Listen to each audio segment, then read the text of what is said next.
Hi boys and girls, today we're going to read this story, Christina, Katerina, and the Box. This was actually my book when I was a little girl, and then it came to my house when I had children. My mom gave it to me, and I don't know that this is a book you can get at the library. I don't even know if it's in print anymore because it says it's a weekly reader children's book club. So I think this was a book that my mom got in the mail every week. So anyway, I love this book.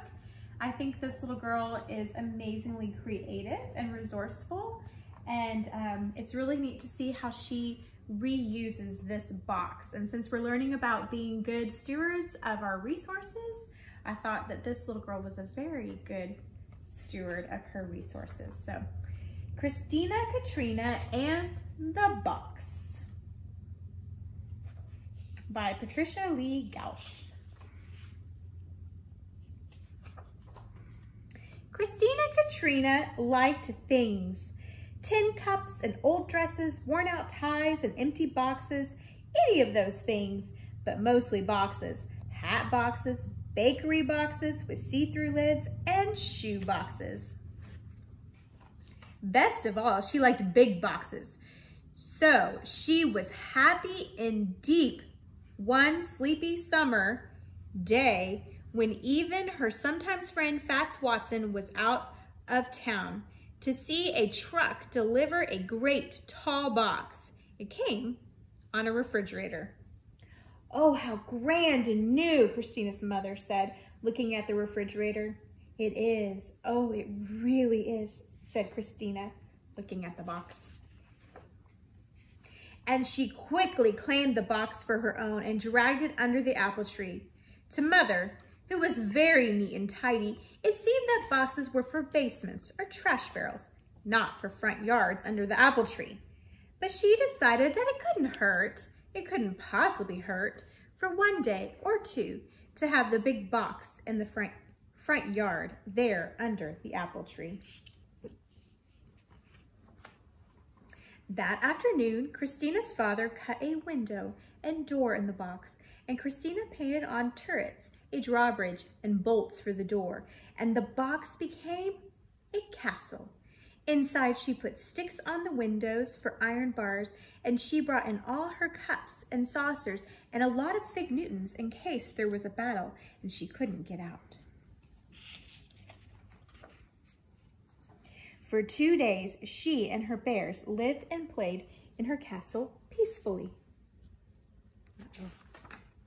Until Fats Watson came home.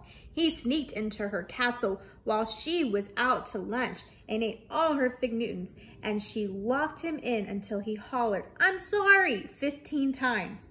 When she finally let him out, Fats gave Christina's castle a kick and over it went smack on its side. Mother came out and saw the fallen box. "I see that's the end of the castle, Christina," she said with a smile, and started to haul it away. "But that's no castle," said Christina, hauling it back again. "That's my clubhouse." And it was. For 3 long days, right there under the apple tree, Christina changed the windows into a door and the door into a window. She put in 2 benches for members and a chair for the president, and she painted "Keep Out, Members Only," and "Danger to Enemies" on the outside. And she let Fats join. Then they met in the clubhouse, which was very dark when the door was closed and very secret. And they spit on a nickel and swore to be friends forever. And they were.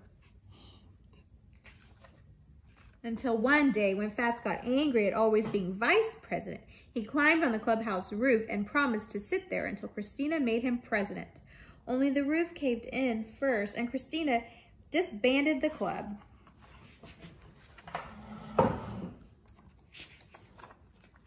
When Mother saw the satin box, she brushed her hands together. Now she would have her nice, neat yard. "Well," she said, "that is the end of the clubhouse." And she tugged it toward the street. "But that's no clubhouse," said Christina, tugging it back again. "That's my racing card, Hermione, and I'm late for a race."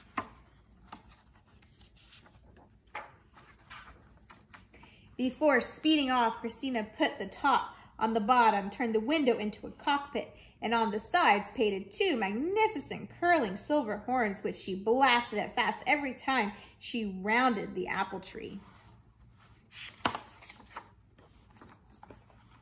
For 2 days, she raced around the yard and won every time. This is a sticky book. There we go.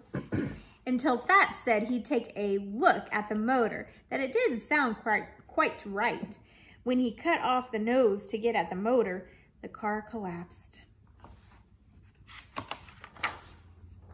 Christina's mother was relieved. Well, that is the end of the racing car, she said, and she pulled the cardboard toward the trash barrel. But that's no racing car, said Christina, pulling it back again. That's the floor of my summer mansion, and I'm going to have a ball. And she did, right there under the apple tree.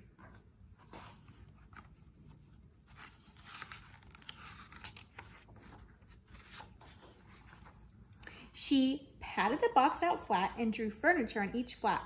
A stove and refrigerator for the kitchen, a bed for the bedroom, and a grand piano and a violin for the living room. So there would be music for her ball. Then she and her bears and Fats dressed up in gowns and high heels, and they invited kings and queens and some presidents and one vice president to come. And everybody came, and they danced and danced until their feet hurt and they had to take off their shoes. Even without shoes, Christina had a wonderful time.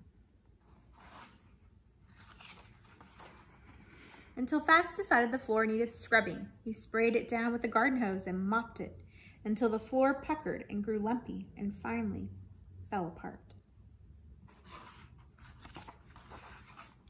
When Mother came out a little later and looked at her front yard, she shook her head and said, well, and then, is this the end of your grand floor? What floor? Asked Christina, who was running by. Oh, you mean that old ragged box? Let's throw it away. Mother breathed out a sigh.